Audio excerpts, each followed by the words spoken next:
Eldor Shomurodov va Abbosbek Fayzullayevning maoshi qancha ekani ma'lum bo'ldi. Quyidagi infografikada Istanbul Başakşehir klubi futbolchilarining oylik maoshlari aks etgan. Unda jamoa ichidagi moliyaviy iyerarxiya, yetakchi legionerlar va mahalliy futbolchilarning oylik daromadlari aks etgani ko'rinib turibdi. Ayniqsa o'zbekistonlik muxlislar uchun Eldor Shomurodov va Abbosbek Fayzullayevning maoshlari katta qiziqish uyg'otadi.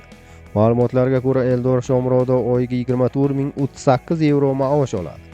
Bu ko'rsatkich uni jamoada 4-6 o'rinlar oralig'ida joylashtiradi.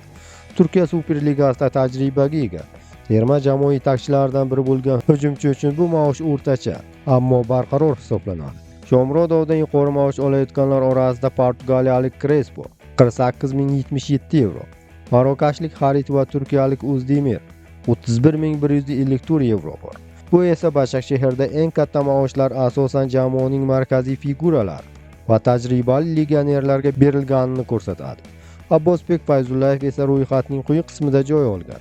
Uning oylik maoshi 10.769 evroni tashkil qiladi. Bu jamoadagi eng past ko'rsatkichlardan biri.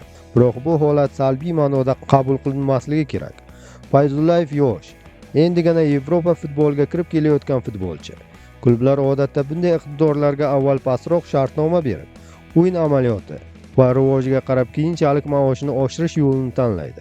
Agar Abbosbek shu sur'atda o'sishda davom etsa, uning maoshi yaqin yillarda sezilarli darajada oshishi ehtimoldan xoli emas. Bu Başakşehir moliyaviy siyosatida muvozanat borligini, jamoa yetakchilariga katta maosh, istiqbolli yoshlarga esa bosqichma-bosqich ishonch berilayotganini anglatadi. Eldor Shomurodov Başakşehirda moliyaviy jihatdan ishonchli o'rniga ega bo'lib, jamoaning muhim figuralaridan biri hisoblanadi. Abbosbek Fayzullayev esa hali yo'lning boshida. Uning maoshi kichik, ammo salohiyati katta. Agar u o'z o'yini bilan murabbiylar ishonchini yanada oshira olsa, raqamlar tez orada uning foydasiga o'zgarishi aniq.